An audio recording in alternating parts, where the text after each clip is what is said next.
everybody, and welcome to Storm Reads. And today I'm going to be going over my August wrap-up. I know it's already mid-September, but hey, better late than never, right? That's what I figure. So, I read 19 books. I listened to quite a few of these. That's just how things are going right now. It's easier to listen to things while I'm working on the computer. And so I broke it down to like I read 11 from female authors, 4 from male authors, 11 mystery, 7 horror, 1 steampunk, 1 middle grade fantasy. I had, several 4 stars and 3.5 stars and 3 stars, and then I had 2 stars.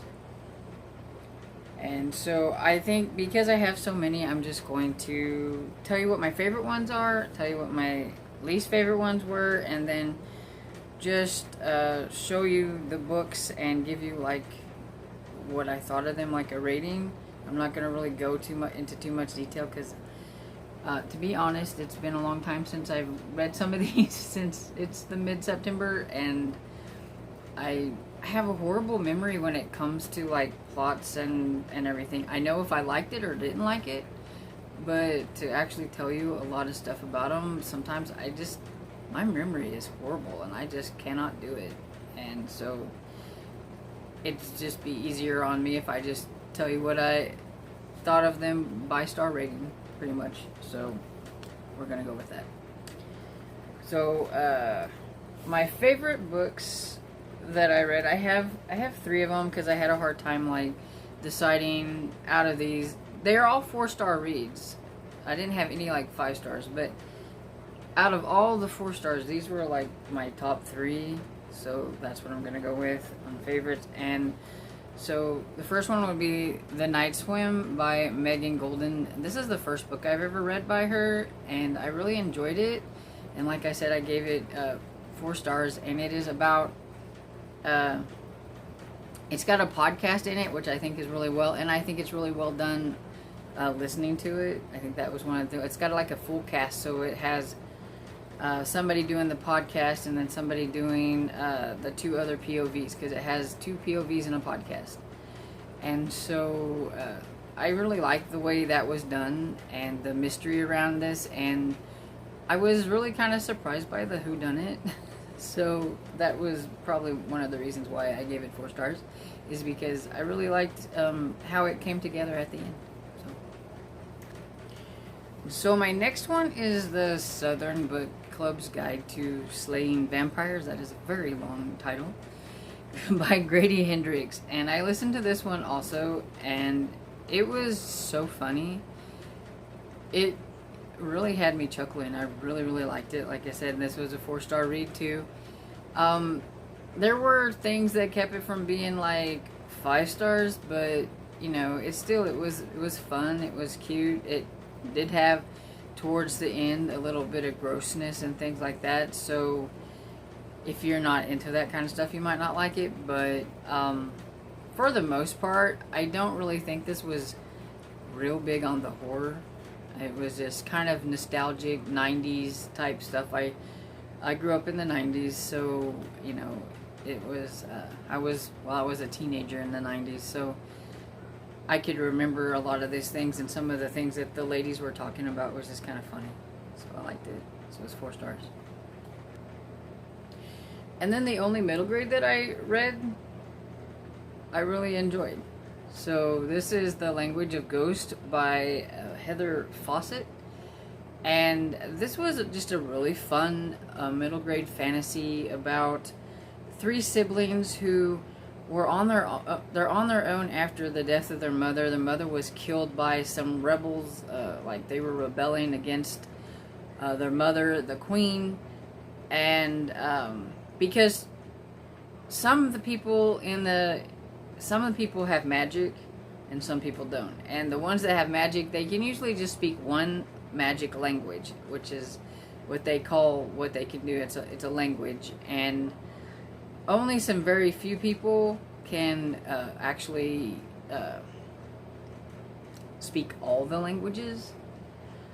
And their mother was one of those people that could do that. And another one is Julian, the boy, and he could also speak all, I think there's like 9 languages, magic languages. And so he also is not somebody that they're wanting. They're wanting to try, this one guy, the bad guy, which I can't remember his name, is trying to kill him. He wanted to kill all of them, but they got away before that happened. And so they're on like this floating island. It's been magicked by some of the magicians that are with Julian and everything. And so yeah, and it's about No. Her name is either No or Noah in a weird way, because it's like N-O-A, I think. So I wasn't quite sure exactly how you say that. I actually read this one. This is an e-arc that I got, and so I just can't remember the name, and I didn't write it down. And then I think the little kid, his name is like Might or something like that, and I think it's a nickname because her name was like Maita or something. I don't remember. Anyway, but yeah, so it's about Noah trying to make sure that her brother doesn't go evil, because that's what they're afraid, that people with all those languages can maybe go dark. And so she's trying to make sure that that doesn't happen while they're trying to stay alive and keep their people and try to get more people with them so that they can take over the bad guys and stuff like that. And yeah, it was just cute, and I really liked it, so I gave this one 4 stars. So let's talk about some least favorites. So I had two two-star books this in the month of August, and Devolution was one of them. And I really wanted to like this one, and I know a lot of people like it, and so that's cool. But for me, it was just too boring. It's told in a journal style, and it's like you're reading the journal of one of the ladies that was in the place, and I can't remember the place's name, but it was a town that Mount Rainier was exploding, the volcano and everything, and they were in this place, and it was supposed to be like the perfect place, and we're finding out it's not too perfect because they got cut off because of the volcano eruption, and so they're stuck there. But not only that, the volcano and everything that's happening is bringing all the like wildlife towards them, but it's also bringing Bigfoot towards them too. And so it's about what happens to them, but it was so boring. It just, the day in and day out of what happened, I just didn't care. I really didn't care. And by the time the Bigfoot creatures actually got there and the cool stuff was happened, I just didn't care. I was done. I was pretty much done before that, but I just kept going because I just knew something cool was going to happen. I almost DNF'd it. Sometimes I wished I would have, but I kept going, and yeah, I just didn't like it, so 2 stars. And so the next book that I have, I was really hoping to like, but it ended up being a 2 star as well, and that's The Ghost Tree by Christina Henry. It's a coming-of-age story about Lauren and her friend. I want to say her name's Miranda, but I can't remember exactly. But they're kind of growing apart. They used to get together and hang out at the place called the Ghost Tree. And now her friend is more interested in boys and things like that. And Lauren's just not into that stuff yet and everything. And so it's kind of, you know, like the whole coming-of-age thing, which I'm not a real big fan of those kind of stories, I guess, unless it's done in a certain way, and this one to me was just kind of boring, and I was hoping for something really cool, and it just didn't really have that much cool stuff in it. And I did guess like who the bad guy was like pretty early on. I mean, it just seemed like it was really easy to figure out, and I didn't like Lauren, and I didn't like Miranda, and there was this old biddy in the story who just pretty much ruined the whole story for me, because I just didn't like the way she was, and I felt like it was just too much in my face about how she was. She was very racist against these Mexican neighbors that she had, and it was, I can see a character in a small town being kind of like that. I mean, I live in a small town, and I never see a whole lot of that going on, but I know it happens. I mean, I know that happens, but I just felt like it was they were stereotyping like a small town with that one woman, and it just bothered me. And the only character I actually did like was the Hispanic police officer, Alex. He was pretty cool. I liked him. And the little boy, I think his name was David, who also could see visions like Lauren could see something. And, it just, I don't know. It just didn't work well with me. I didn't like it. And so from here out, I'm just going to just kind of go through them.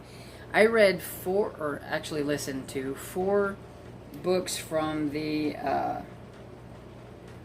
Chief Inspector Gamache series. I finally got caught up so that I could listen to the very brand new one that just came out, I believe, this month in September. And having a hard time with that because I got it off of NetGalley Audio and it's not working for me. But hopefully I can get to it. Anyway, the first one out of those I read was A Great Reckoning, and I gave it 4 stars. Glass House, which I was kind of bummed about this one. I gave it 3 stars. I didn't like the way where the author took the main character in this one. And Kingdom of the Blind, 3 stars. A Better Man, 3.5 stars. Starting to go back up. There's something about this series that after I think about book 8, it seems to have gotten downhill quite a bit. And I'm kind of bummed about that. But I still read them because I do like the characters in it, especially the grumpy old lady, Ruth. She's fun. Read The Shining. I listened to The Shining, actually, which was probably the best way for me to do this because it is a hefty book in Stephen King, and I do better with Stephen King a lot of times when I listen to him, so I kind of listened and followed along. And the guy who narrated this, which I can't remember his name, but he did a really good job, and he really was good at making the intense parts of the story like super intense and spooky. And I think because of that, I thought this was like super creepy book, and I really liked it. Get 4 stars. And then I also listened to True Blue by David Baldacci, and this is my first one from this author, and I really enjoyed this. It's about a cop who had to go to jail because she was framed for something she didn't do, and now she's trying to become a policeman again. If she solves this one thing, she gets to. True Blue, 4 stars. A cute, cozy mystery called Ain't Love a Witch by Dakota Cassidy. I gave this one 3 stars. Heartless by Gail Carringer. This is number 4 in the Alexia Terabati series, or I think it's called the Parasol Protectorate series as well. But yeah, I didn't like this one quite as well as some of the others. I gave this one 3.5 stars. Murder's No Votive Confidence by Christine Brecher. Not sure if I'm saying that right. This is the first in the Nantucket candle making mysteries, and it was okay. I gave it 3 stars. One of my very favorite historical mystery series. I like this one. This is Murder in the East End by Jennifer Ashley, and I really like this one. Maybe not as much as I've liked some of the other ones, but I do like some of the things in this one, and I'm hoping that the next one is going to be even better. 4 stars if I didn't. The Bad Seed by William March, and this is a classic from like, I think the 1950s or something like that. And I listened to this one, and it was super cool. This little girl here is super creepy, and I gave it 4 stars. The Malin Witch by Catherine Cavendish. I really like this. It was a novella, and so I thought it crammed a lot of creepy aspects into a short book, and I like this one. Gave it 4 stars. And because I liked Grady Hendrix' Southern Book Club's Guide to Vampire Slaying, however you say that, I decided to try My Best Friend's Exorcism by him, and this was okay, but it wasn't quite as fun as the first one. I did like the 80s vibe that it had. It just wasn't quite as good as the other one, and so I gave this one 3 stars. And that's everything that I read in the month of August. Overall, I thought it was a pretty good month. I did struggle with the 2 books, but other than that, I liked pretty much most everything I read. And so if you like this video, please give it a thumbs up and subscribe, and I'll see you all next time. Bye.